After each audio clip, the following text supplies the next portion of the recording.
அனைவருக்கும் வெற்றி தமிழ் பயிற்சி அகாடமியின் சார்பாக இனிய வணக்கம். இந்த காணொலியில் நம்ம டிஎன்பிசி குரூப் 4 குரூப் 2 குரூப் 1 அதாவது தமிழ் எலிஜிபிலிட்டி சிலபஸில் இருக்கக்கூடிய அழகு 7 அதாவது இலக்கியம் தமிழ் அறிஞர்களும் தமிழ் தொண்டும் அந்த பகுதியில் இடம்பெற்றிருக்கக்கூடிய ஒரு கவிஞர் தான் டி.கே. சிதம்பரனார். ஸோ அவரை பற்றியான குறிப்புகளை நம்ம இதில் முழுமையாக பார்க்க போகிறோம். ஸோ வீடியோவை கடைசி வரைக்கும் ஸ்கிப் பண்ணாமல் பாருங்கள். கண்டிப்பாக இவரை பற்றி ஒரு வினா கம்பல்சரி இருக்கும். ஸோ அந்த ஒரு மதிப்பெண் வாங்குறதுக்கு இந்த ஒரு காணொலியை நீங்கள் பார்த்தாலே போதும். முழுமையாக அவரை பற்றி 100% எடுத்து கொடுத்துருக்கோம். இது உங்களுக்கு ரொம்ப பயனுள்ள வகையில் இருக்கும். கண்டிப்பாக முதல் முறையாக நம்மளுடைய சேனலை பார்க்குறவங்க மறக்காமல் நம்ம சேனலை சப்ஸ்கிரைப் பண்ணி வச்சுக்கோங்க. அப்போ தான் நான் போடக்கூடிய வீடியோக்கள் எல்லாமே உங்களுக்கு வரும். அடுத்து உங்களுடைய நண்பர்களுக்கும் ஷேர் பண்ணுங்கள். நம்ம வீடியோவுக்கு ஒரு லைக் பண்ணுங்கள். உங்களுடைய கருத்துக்களை கமெண்ட் பண்ணுங்கள். ஃபஸ்ட்டு கொஸ்டின் பாருங்கள். கடித இலக்கியத்தின் முன்னோடி தமிழிசை காவலர் என பலவாறாக புகழப்படுபவர் யார்? சரியாங்க. அதாவது கடித இலக்கியத்துக்கு இவர் ரொம்ப சிறப்பு வாய்ந்தவருங்க. சரியாங்க. அதே நேரத்தில் தமிழ் இசை காவலர் இந்த மாதிரி புகழப்படுபவர் யார் அப்படின்னா ஆப்ஷன் டியில் இருக்கக்கூடிய டி.கே. சிதம்பரநாதர். சரியாங்க. அப்போ ஃபஸ்ட் ஒன்றுக்கு ஆன்சர் என்ன அப்படின்னா டிகேசி. ஸோ இவரை பொதுவாக டிகேசி அப்படின்னு சொல்லுவாங்க. ஸோ ஃபுல் நேம் பார்த்தீங்க அப்படின்னா டி.கே. சிதம்பரநாதர். ஸோ அப்போ இவர் கடித இலக்கியத்தின் முன்னோடி. நம்ம 2 சொல்லியிருக்கோம். நமக்கு வினாவில் வைக்கும்போது ஏதாவது ஒன்று மட்டும் வைப்பாங்க. கடித இலக்கியத்தின் முன்னோடி என்று புகழப்படுபவர் யார் அப்படின்னு கேட்பாங்க. ஸோ அதுக்கு ஆன்சர் டி.கே. சிதம்பரநாதர். சரியாங்க. அடுத்து செகண்ட் கேள்வி பாருங்கள். நுண் துளி தூங்கும் குற்றாலம் என்று பாடியவர் யார்? சரியாங்க. அதாவது நுண் துளி தூங்கும் குற்றாலம் என்று பாடியவர் யார் அப்படின்னா ஆப்ஷன் சியில் இருக்கக்கூடிய திருஞான சம்பந்தர். அப்போ நுண் துளி, அப்போ துளி அவங்களுக்கே நல்லா தெரியும். குற்றாலம்னா நீர்வீழ்ச்சின்னு உங்களுக்கு தெரியும். துளி சின்ன சின்னதாக இருக்குது. ஸோ அந்த குற்றாலத்தில் போய் சம்பந்தம் வச்சுக்கணும் அப்படின்னு ஞாபகம் வச்சுக்கோங்க. அப்போ நுண் துளி தூங்கும் குற்றாலம் இதெல்லாம் நிறையா டைம் நம்ம கொஸ்டின் பேப்பரில் கேட்டுட்டாங்க. ஸோ நல்லா பார்த்து வச்சுக்கோங்க. நுண் துளி தூங்கும் குற்றாலம் என்று பாடியவர் யார் அப்படின்னா ஆப்ஷன் சியில் இருக்கக்கூடிய திருஞான சம்பந்தர் அப்படின்றது தான் மிகச்சரியான பதில். அடுத்ததுங்க கூற்று வடிவத்தில் கேட்டிருக்கோம். 2 கூற்று வச்சுருக்கேன் பாருங்கள். ஃபஸ்ட்டு கூற்று பாரதியார் பிறந்து வளர்ந்த இடம் எட்டயபுரம். ஸோ ஃபஸ்ட்டு கூற்று மிகச்சரி. சரியாங்க. அதாவது பாரதியார் பிறந்து வளர்ந்த இடம் கண்டிப்பாக எட்டயபுரம் தான். அடுத்து கூற்று 2 பாருங்கள். தேசிய விநாயகனார் பிறந்து வளர்ந்த இடம் நாஞ்சில் நாடாக இருந்தாலும் அவர் தமிழை அழுத்தமாக ஆர்வத்தோடு கற்ற இடம் திருநெல்வேலி ஆகும். சரியாங்க. ஸோ நல்லா தெரிஞ்சுக்கிறணும். தேசிய விநாயகனார் கன்னியாகுமரி மாவட்டத்தில் பிறந்திருப்பார். ஸோ நாஞ்சில் நாட்டு கவிஞர் அப்படின்னாலும் யாரை தான் குறிக்கும்? தேசிய விநாயகனாரை குறிக்கும். ஸோ அவர் என்ன தான் நாஞ்சில் நாட்டில் பிறந்திருந்தாலும் கூட அவர் தமிழை எங்கே அழுத்தமாக படித்து தெரிஞ்சுக்கிட்டார் அப்படின்னா திருநெல்வேலி தான். ஸோ 2 கூற்றுகளுமே மிகச்சரி. ஸோ அப்போ இதுக்கான ஆன்சர் பார்த்தீங்க அப்படின்னா ஆப்ஷன் பாலில் இருக்கக்கூடிய கூற்று 2ம் சரிதான். இதுக்கு மிகச்சரியான பதில். ஓகேவாங்க. அடுத்த வினா பாருங்கள். ரொம்ப முக்கியமானது. ஸோ குரூப் 1 லெவலுக்கு இந்த கேள்வி வச்சுருக்காங்க. ஸோ நம்ம தமிழ் நினைப்போம். காமன் ஜிகேலையும் இந்த கொஸ்டின் வைப்பாங்க. ஏன்னா நீங்கள் குரூப் 1 லெவலுக்கு போகும்போது கண்டிப்பாக அதில் என்னதுங்க ஜிகேல ஒரு 10லிருந்து 15 வினாக்கள் தமிழ் வினாக்கள் இடம்பெறும். ஸோ அதில் கேட்ட ஒரு வினா தான் காவடி சிந்து என்ற நூலின் ஆசிரியர் யார்? மிக முக்கியமான கேள்வி. நிறையா வினாத்தாளில் கேட்கப்பட்ட ஒரு வினாதாங்க இந்த வினா. ஸோ அப்போ காவடி சிந்து என்ற நூலின் ஆசிரியர் யார் அப்படின்னு பார்த்தீங்க அப்படின்னா ஆப்ஷன் ஏல இருக்கக்கூடிய அண்ணாமலையார். சரியாங்க. ஸோ அண்ணாமலையார் தான் காவடி சிந்து எடுத்துகிட்டு போனார், காவடி எடுத்துகிட்டு போனார் அப்படின்னு ஞாபகம் வச்சுக்கோங்க. சரியாங்க. அடுத்து 5th ஒன் பாருங்கள். 5th ஒன் திருப்புகழ் என்ற நூலின் ஆசிரியர் யார்? சரியாங்க. ஸோ திருப்புகழ் பாருங்கள். திருப்புகழ் என்ற நூலின் ஆசிரியர் யார் அப்படின்னா நம்ம கவுண்டமணி ஜோக்கு கூட ஒன்று இருக்குங்க. திருப்புகழை பாட பாட வாய் மணக்கும் அப்படின்னு கூட என்ன பண்ணுவாங்க, ஒரு காமெடி இருக்கும். ஸோ அப்போ திருப்புகழ் என்ற நூலின் ஆசிரியர் யாருன்னு பார்த்தீங்க அப்படின்னா ஆப்ஷன் பியில் இருக்கக்கூடிய அருணகிரிநாதர் தான் திருப்புகழை பாடியவர். சரியாங்க. இந்த 2மே மிக முக்கியமான ஒரு வினா. சரியாங்க. அப்போ காவடி சிந்து என்ற நூலோட ஆசிரியர் அண்ணாமலையார், திருப்புகழை பாடியவர் யார் அப்படின்னா அருணகிரிநாதர். சரிங்களா, ஞாபகம் வச்சுக்கோங்க. அடுத்தது 6வது வினா பாருங்கள். ரசிகமணி என்று சிறப்பிக்கப்பட்டவர் யார்? சரியாங்க. ஸோ ரசிகமணி அப்படின்றவர் டிகேசி தாங்க. ஸோ ஆப்ஷன் சியில் இருக்கக்கூடிய டிகே சிதம்பரநாதர் தான் ரசிகமணி என்று சிறப்பிக்கப்பட்டவர். ஸோ ரொம்ப ரொம்ப முக்கியமான ஒரு வினா. சரியாங்க. ஸோ கொஞ்சம் நல்லா பார்த்து வச்சுக்கறணும். அடுத்த வினா பாருங்கள். அடுத்தது 7வது கொஸ்டின் பாருங்கள். ஒரு 3 கூற்று நம்ம கொடுத்துருக்கோம். ஃபஸ்ட்டு கூற்று பாருங்கள். அதாவது வந்து ஒவ்வொரு கூற்றுமே தனித்தனி வினாங்க. ஸோ அப்படி தனித்தனியாக கொஸ்டின் எடுத்தோம்னா ரொம்ப நேரம் போகும் அப்படின்றதுக்காக தான் நான் கூற்று வடிவத்தில் வச்சுருக்கேன். சரிங்களா, பார்த்து வச்சுக்கறணும் நீங்கள். ஸோ இது எல்லாமே குறிப்பெடுத்து நீங்கள் வச்சுக்கணும். கூற்று 1 பாருங்கள். கடிகைமுத்து புலவர் அவர்கள் வெங்கடேஸ்வர எட்டப்ப ராஜாவை பற்றி பல பாடல்களை பாடியிருக்கிறார். கண்டிப்பாங்க. ஸோ அப்போ இந்த கடிகைமுத்து புலவர் என்ன பண்ணுறாரு அப்படின்னா, வெங்கடேஸ்வர எட்டப்ப ராஜா இருக்கார், அவரை பற்றி பல பாடல்கள் வந்து பாடியிருக்காருங்க. அடுத்து 2வது கூற்று பாருங்கள். பலபட்டடை சொக்கநாத புலவர். சரியாங்க, மதுரை பகுதியைச் சேர்ந்தவருங்க. ஸோ இந்த மதுரை பகுதியில் வாழ்ந்த பலபட்டடை சொக்கநாத புலவர் வந்து அடிக்கடி திருநெல்வேலி போவாராம். அப்போ திருநெல்வேலிக்கு போகும்போது கண்டிப்பாக என்ன பண்ணுவாராம், நெல்லையப்பர் கோயில் இருக்குல்லங்க, நெல்லைனாலே நெல்லையப்பர் கோயில் தான் ரொம்ப ஃபேமஸ் அப்படின்றது உங்களுக்கு தெரியும். ஸோ நெல்லையப்பர் கோயிலில் எழுந்தருளியுள்ள காந்திமதி தாயை தரிசித்தார். கண்டிப்பாங்க. ஸோ இவர் திருநெல்வேலி போகிறப்ப எல்லாமே காந்திமதி தாயை வந்து என்ன பண்ணுவாராம், தரிசனம் பண்ணிட்டு வருவாராம். அடுத்ததுங்க கூற்று 3 என்ன சொல்லியிருக்கோம் பாருங்கள். ஸ்ரீ வைகுண்ட பெருமாளை பற்றி சீதக்காதி பாடியுள்ளார். சரியாங்க. ஸோ ஸ்ரீ வைகுண்ட பெருமாளை பற்றி பாடியவர் வந்து சீதக்காதி அப்படின்னு சொல்லியிருக்கோம். இந்த 3வது கூற்று சரியா அப்படின்றத நீங்கள் வந்து பார்த்துக்கறணும். ஏன்னா நம்ம இது எல்லாமே வந்து அவரை பற்றியான பாடத்தில் தான் இருக்குது. ஸோ அப்போ நீங்கள் நல்லா கவனிச்சுக்கறணும். 7வதுக்கு பார்த்தீங்க அப்படின்னா கூற்று, அதாவது வந்து 3வது கூற்று வந்து தவறுங்க. சரியாங்க. அப்போ ஸ்ரீ வைகுண்டத்து பெருமாளை பற்றி பாடியவர் யார் அப்படின்னா என்னதுங்க, பிள்ளை பெருமாள் ஐயங்கார். அப்போ சீதக்காதிக்கு பதிலாக இங்கே யார் வந்திருக்கணும், பிள்ளை பெருமாள் வந்திருக்கணும். சரிங்களா. அவர் தான் வந்து என்ன பண்ணுறாரு, ஸ்ரீ வைகுண்டத்து பெருமாளை பற்றி பாடினார். சரிங்களா. ஸோ பெருமாளை பற்றி பாடியவர் பிள்ளை பெருமாள் அப்படின்னு ஞாபகம் வச்சுக்கணும். சரியாங்க. அப்போ இதில் பாருங்கள், கூற்று 1, 2 சரி, 3 தவறு. ஸோ அப்போ அது எங்கே இருக்குது, ஆப்ஷன் டியில் இருக்குது. சரியாங்க. ஸோ ஆப்ஷன் டி தான் இதுக்கு மிகச்சரியான பதில். நல்லா பார்த்து வச்சுக்கணும். ஏன்னா நமக்கு தமிழ்லையும் கூற்று வடிவத்தில் வினாக்கள் கேட்க ஆரம்பிச்சிட்டாங்க. ஸோ எப்படி வேணாலும் வினாக்கள் கேட்கலாம். நீங்கள் நல்லா பார்த்து வச்சுக்கோங்க. அடுத்ததுங்க 8வது வினா பாருங்கள். வளர்தமிழ் ஆர்வலர், குற்றால முனிவர் என பலவாறாக புகழப்படுபவர் யார்? நம்ம ஃபஸ்ட்டு கொஸ்டின் பார்த்தோமாங்க, கடித இலக்கியத்தோட முன்னோடி, அதுக்கப்புறம் வந்து தமிழ் இசை காவலர், அதோடு சேர்ந்தது தான் இதுவும்.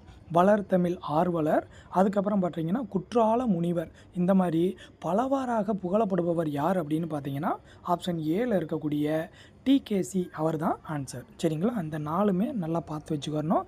இதெல்லாம் டைரெக்டாக தனித்தனி வினாவாக கேட்பாங்க. கடித இலக்கியத்தின் முன்னோடி என்று அழைக்கப்படுபவர் யார்? குற்றால முனிவர் என போற்றப்படுபவர் யார்? வளர்தமிழ் ஆர்வலர் என புகழப்படுபவர் யார்?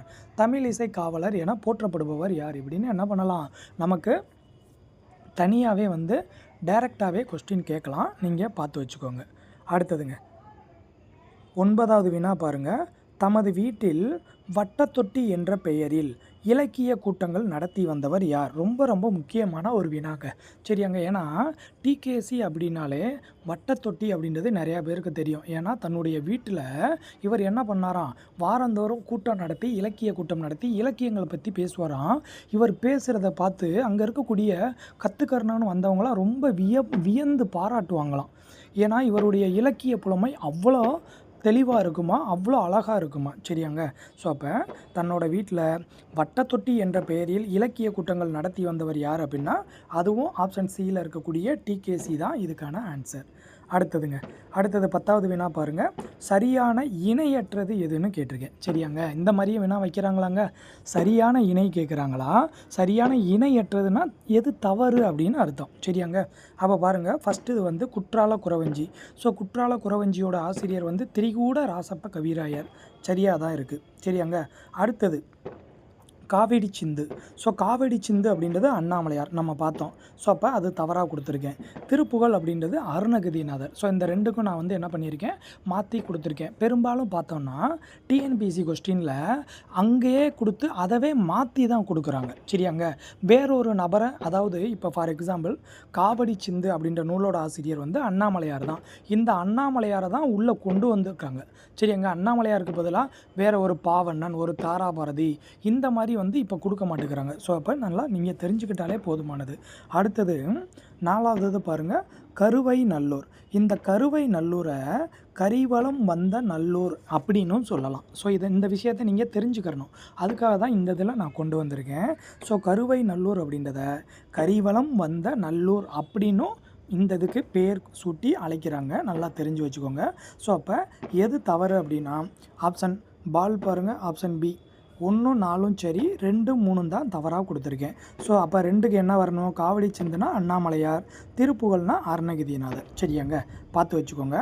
ரொம்ப முக்கியமான பகுதி. சரியாங்க, அடுத்தது பாருங்கள். அடுத்தது 11வது வினா பாருங்கள். தமிழில் எல்லாம் உண்டு, தமிழின் கவிச்சுவைக்கு ஈடுமில்லை இணையுமில்லை, தமிழால் அறிவியல் மட்டுமன்று அனைத்து இயல்களையும் கற்க முடியும் என சான்றுகளுடன் எடுத்துக்கூடியவர் யார்? சரியாங்க, இது 11th நியூ புக்கில் நமக்கு பின்னாடி ஒவ்வொரு யூனிட்லேயும் சான்றோர்களை பற்றி சொல்லியிருப்பாங்க. ஸோ அந்த சான்றோர்களில் டிகேசி இருப்பார். அதையும் சேர்த்து படிச்சுக்கிறணும். ஸோ அப்போ டிகேசியை பற்றி படிக்கணும்னா எங்கெங்கே இருக்குன்றதை தெரிஞ்சுக்கோங்க. 7th தமிழ் 3rd டேர்மில் இருப்பார். அதுக்கப்புறம் 11th புக்குக்கு பின்னாடி இருக்கக்கூடிய ஒவ்வொரு இயலுக்கு பின்னாடியும் சான்றோர்கள் கொடுத்துருப்பாங்க. ஸோ அந்த சான்றோர்கள் வரிசையில் இவர் இருப்பார். சரியாங்க, ஸோ பார்த்து வச்சுக்கிறோம். ஸோ அதில் தான் ஃபஸ்ட்டு 2 லைன் நான் கொடுத்துருக்கேன். அப்போ தமிழில் எல்லாம் உண்டு, தமிழின் கவிச்சுவைக்கு ஈடுமில்லை இணையுமில்லை, தமிழால் அறிவியல் மட்டுமன்று அனைத்து இயல்களையும் கற்க முடியும் என சான்றுகளுடன் எடுத்துக்கூறியவர் யார்? கேட்கலாம். ரொம்ப முக்கியமான ஒரு கூற்று. ஸோ இதெல்லாம் நமக்கு கேள்வியில் கேட்குறதுக்கு அதிக வாய்ப்பு இருக்குது. ஸோ அப்போ இதுக்கு ஆன்சர் வந்து ஆப்ஷன் ஏல இருக்கக்கூடிய டிகே சிதம்பரநாதர் தான் இதுக்கான ஆன்சர். சரியாங்க, அடுத்ததுங்க இதய ஒளி, கம்பர் யார் முதலிய நூல்களின் ஆசிரியர் யார்? ரொம்ப ரொம்ப முக்கியமானதுங்க. சரியாங்க, இவர் நிறையா வந்து என்ன பண்ணியிருப்பார் அப்படின்னா நூல்கள் எழுதியிருப்பார். அதுக்கப்புறம் நிறையா உரை எழுதியிருப்பார். சரிங்களா, ஸோ அப்போ இதய ஒளி, கம்பர் யார் முதலிய நூல்களின் ஆசிரியர் வந்து ஆப்ஷன் டியில் இருக்கக்கூடிய டிகேசி, அதுதான் இதுக்கான ஆன்சர். சரியாங்க, அடுத்தது 13வது வினா கண்டிப்பாக தெரிஞ்சுக்கிறணும். ஏன்னா நம்ம இதுக்கு முன்னாடி சொன்னேன், இவர் தன்னுடைய வீட்டில் வந்து வட்டத்தொட்டி அப்படின்ற பேரில் வந்து இலக்கிய கூட்டங்கள் நடத்துகிறாரு அப்படின்னு சொல்லி சொன்னேன். ஸோ அப்போ வாரந்தோறும் இவர் எந்த கிழமையில் இதை நடத்துகிறாரு கேட்கலாங்க. அப்போ இவர் எப்போ இலக்கிய கூட்டங்கள் நடத்துகிறார் அப்படின்னா வாரந்தோறும் ஞாயிற்றுக்கிழமை மாலை 5 மணிக்கு. சரியாங்க, நல்லா பார்த்து வச்சுக்கோங்க. இதுவும் நம்ம புக்கில் இருக்குது. ஸோ நமக்கு என்ன பண்ணலாம்? ஸோ அவரை பற்றியான குறிப்புகள் நம்ம தெரிஞ்சுக்கிறணும் அப்படின்னா முழுமையாக 100% அவரை பற்றி தெரிஞ்சுக்கிறணும். அப்போ தான், ஏன்னா இவரை பற்றி கண்டிப்பாக ஒரு மதிப்பெண் இருக்குது, தவற விட்டுறாதீங்க. சரியாங்க, ஸோ அப்போ ஞாயிற்றுக்கிழமை மாலை 5 மணி அளவில் வாரந்தோறும் என்ன பண்ணுவார்? தன்னுடைய வீட்டில் வட்டத்தொட்டி அப்படின்ற பெயரில் வந்து இலக்கிய கூட்டங்களை நடத்தி வந்தார். சரியாங்க, அடுத்ததுங்க 14வது வினா பாருங்கள். டிகே சிதம்பரநாதர் வாழ்ந்த காலம் எது? சரியாங்க, ஸோ கேட்கலாமாங்க. ஸோ இவர் வாழ்ந்த காலம் ஆப்ஷன் ஏல இருக்கக்கூடிய 1882 1954 வரைக்கும். சரியாங்க, ஸோ ரொம்ப முக்கியமானது. இவர் வாழ்ந்த காலம் 1882 1954 வரைக்கும். அப்போ ஆப்ஷன் பியில் கொடுத்துருக்கக்கூடிய 1882 1921 வரைக்கும் பாரதியார் வாழ்ந்தார். சரிங்களா, அவருடைய காலம். அடுத்தது சியில் இருக்கிறது பாருங்கள். 1891 1964 வரைக்கும் பாரதிதாசன் வாழ்ந்த காலம். சரிங்களா, பார்த்து வச்சுக்கிறணும். அடுத்தது நமக்கு 1947 2000 வரைக்கும் கவிஞர் தாராபாரதி. சரியாங்க, அவருடைய வாழ்ந்த காலம். சரியாங்க, கவிஞாயிறுன்னு சொல்கிறோம். அதுக்கப்புறம் வந்து ஸோ தாராபாரதியை பற்றி மொழி ஞாயிறு அப்படின்னு சொல்லி சொல்கிறோம். இதெல்லாம் கொஞ்சம் சரிங்க. மொழி ஞாயிறுனா தேவநாய பாவனார் வருவார். கவிஞாயிறு சரிங்களா, தாராபாரதி கொஞ்சம் பார்த்து வச்சுக்கோங்க. ஸோ அப்போ டிகே சிதம்பரநாதர் வாழ்ந்த காலம் வந்து 1882 1954 வரைக்கும். அடுத்து 15வது வினா பாருங்கள். 2 கூற்று வடிவத்தில் வச்சுருக்கேன். ஸோ ஃபஸ்ட்டு கூற்று பாருங்கள். டிகேசி வழக்கறிஞராக தொழில் புரிவதை விட, அப்போ இதிலே உங்களுக்கு ஒரு கேள்வி இருக்குது. டிகேசி எந்த பணி ஆற்றினார் அப்படின்னா அவருடைய தொழில் என்ன அப்படின்னா வழக்கறிஞராக இருந்தார். ஸோ அப்போ அவர் வழக்கறிஞர் தொழில் புரிவதை விட தமிழ் இன்பத்தில் திளைப்பதையே விரும்பினார். ஸோ இதுவும் நம்ம 11th புக்கில் ஒரு கூற்று இருக்குது. ஸோ பார்த்து வச்சுக்கோங்க. ஸோ ஃபஸ்ட்டு கூற்று வந்து சரிதாங்க. அடுத்தது கூற்று 2 பாருங்கள். சென்னை மாநில மேலவை, அதாவது சட்ட மேலவைன்னு சொல்கிறோம்லங்க, அந்த சட்ட மேலவை உறுப்பினராகவும் அறநிலைத்துறையோட ஆணையராகவும் இவர் என்ன பண்ணியிருக்காரு, பதவி வகிச்சிருக்காரு. ரொம்ப ரொம்ப முக்கியமானது. சரியாங்க. ஸோ அறநிலைத்துறைக்கு ஆணையராகவும் இருந்திருக்காரு, அடுத்து சட்ட மேலவையோட உறுப்பினராகவும் இருந்திருக்காரு. இதுவும் மிகச்சரி தான். ஸோ அப்போ இதில் 2 கூற்றுகளுமே சரி. ஆப்ஷன் டி தான் இதுக்கான ஆன்சர். சரியாங்க. ஸோ இப்போ மொத்தம் 15 வினாக்கள் பார்த்துருக்கோம். அடுத்தது பாருங்கள், 16வது வினா பாருங்கள். தமது இலக்கிய ரசிகத்தன்மையால் தமிழுக்கும் தமிழருக்கும் புத்துணர்வு ஊட்டியவர் யார்? சரியாங்க. ஸோ இதுவும் உள்ளே இருக்கக்கூடிய ஒரு லைனு. ஸோ இந்த ஒரு லைனை எடுத்து நமக்கு ஒரு வினாவாக வைக்கலாம். ஸோ இதில் எதை மட்டும் நீங்கள் ஞாபகம் வச்சுக்கிறணும் அப்படின்னா, இந்த ரசிகத்தன்மையால் இதுதான் உங்களுக்கு கீவேர்டு. ஸோ அப்போ ரசிகத்தன்மைன்னு வந்துட்டாலே டிகேசி தான் வருவார். சரியாங்க. ஸோ அப்போ ஆப்ஷன் சியில் இருக்கக்கூடிய ரசிகமணி. சரியாங்க. பாவலரேறு அப்படின்னா பெருஞ்சித்திரனாரை குறிக்குது. காந்திய கவிஞர்னா நாமக்கல் கவிஞர். மொழி ஞாயிறு அப்படின்னா தேவனைய பாவனார். அப்போ ரசிகமணி அப்படின்னு அழைக்கப்படக்கூடியவர் யார் அப்படின்னா யார் தாங்க, டிகேசி தான். சரிங்களா, பார்த்து வச்சுக்கோங்க. அப்போ இதுவே ஒரு கேள்வி தான். ரசிகமணி என்று அழைக்கப்படுபவர் யார் அப்படின்னா டிகேசி. சரிங்களா, பார்த்து வச்சுக்கிறணும். அடுத்ததுங்க 17வது வினா பாருங்கள். டிகேசி பிறந்த மாவட்டம் எது? ஸோ இந்த மாதிரி நம்ம அந்த நபரை பற்றி ஃபுல்லாக நம்ம படிச்சுட்டு போகும்போது சில நேரம் என்ன பண்ணிடுறாங்கன்னா, ரொம்ப சிம்பிளாக நம்ம படிக்காத ஒரு பகுதியை என்ன பண்ணிடுறாங்க, அவர் எங்கே பிறந்தார், எந்த மாவட்டத்தில் பிறந்தார் அப்படின்னு கேட்டு வச்சிடுறாங்க. ஸோ அதனால் அதையும் நம்ம தெரிஞ்சுக்கிறணும். டிகேசி அவர்கள் பிறந்த மாவட்டம் ஆப்ஷன் பியில் இருக்கக்கூடிய திருநெல்வேலியில் தான் அவர் பிறந்தார். சரியாங்க. அடுத்ததுங்க 18வது வினா பாருங்கள். கைலை என்னும் வடமலைக்கு தெற்கு மலை அம்மே, கனகமகா மேருவென நிற்குமலை அம்மே. ஸோ இந்த பாடல் வரிகள் இடம்பெற்றுள்ள நூல் எது? நல்லா தெரிஞ்சுக்கோங்க. அம்மே அம்மே அப்படின்னு வந்துட்டாலே குற்றால குறவஞ்சி. சரியாங்க. ஸோ அப்போ இதுக்கான ஆன்சர் ஆப்ஷன் சி. நல்லா ஞாபகம் வச்சுக்கோங்க. அம்மே அம்மே அப்படின்னு வந்துட்டாலே நீங்கள் என்ன தான் சொல்லிடணும், திரிகூட ராசப்ப கவிராயருடைய திருக்குற்றால குறவஞ்சி தான் இதுக்கான ஆன்சர். சரியாங்க. அதுக்கப்புறம் 19வது வினா பாருங்கள். வாடா என அழைத்து வாழ்வித்தால் அம்ம உனை கூடாதென்றார் தடுப்பார் கோமதி தாய் ஈஸ்வரியே அப்படின்னு யார் பாடினது அப்படின்னா ஆப்ஷன் டியில் இருக்கக்கூடிய அழகிய சொக்கநாதர் தான் பாடுறாரு. சரியாங்க. இவர் கோமதி தாய் ஈஸ்வரியை என்ன பண்ணுறாரு அப்படின்னா, ரொம்ப அவரை என்ன பண்ணார், புகழ்ந்து பாடியிருப்பார்.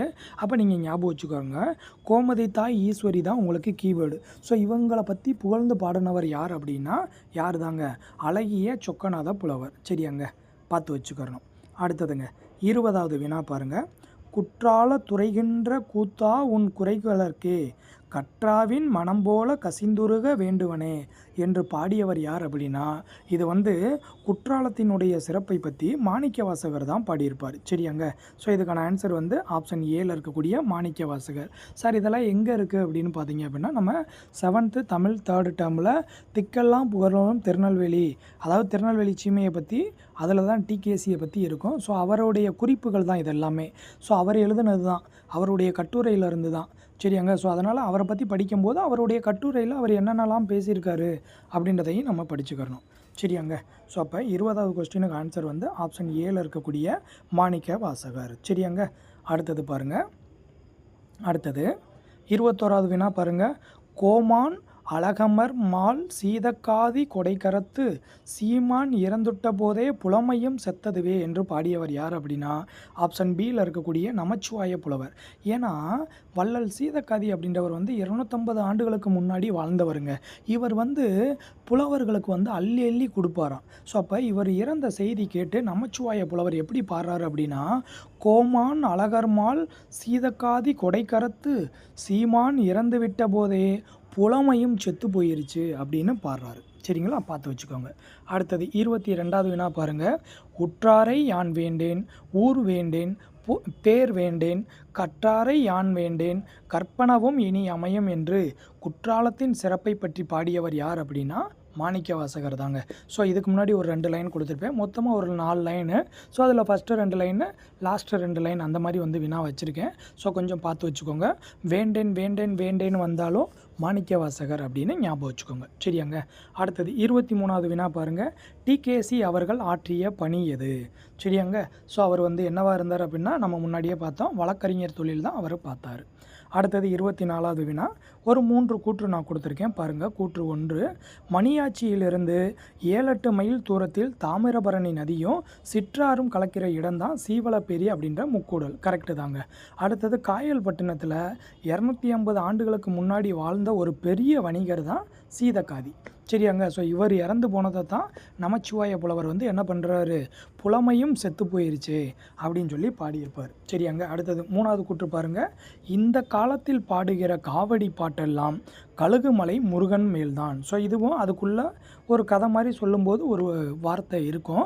ஸோ இதையும் பார்த்து வச்சுக்கோங்க. ஸோ இந்த காலத்தில் பாடுகிற காவடி பாட்டெல்லாம் யார் மேலே தான் பாடுறாங்க, கழுகுமலையில் இருக்கக்கூடிய முருகனை அடிப்படையாக வச்சு தான் பாடுறாங்க. சரியாங்க. ஸோ இந்த கூற்றுமே கரெக்டு தான். ஸோ அப்போ இதில் நம்ம சொன்ன 3 கூற்றுகளுமே சரி. ஸோ இதுக்கான ஆன்சர் வந்து ஆப்ஷன் டியில் இருக்கக்கூடிய அனைத்தும் சரி அப்படின்றது தான் ஆன்சர்.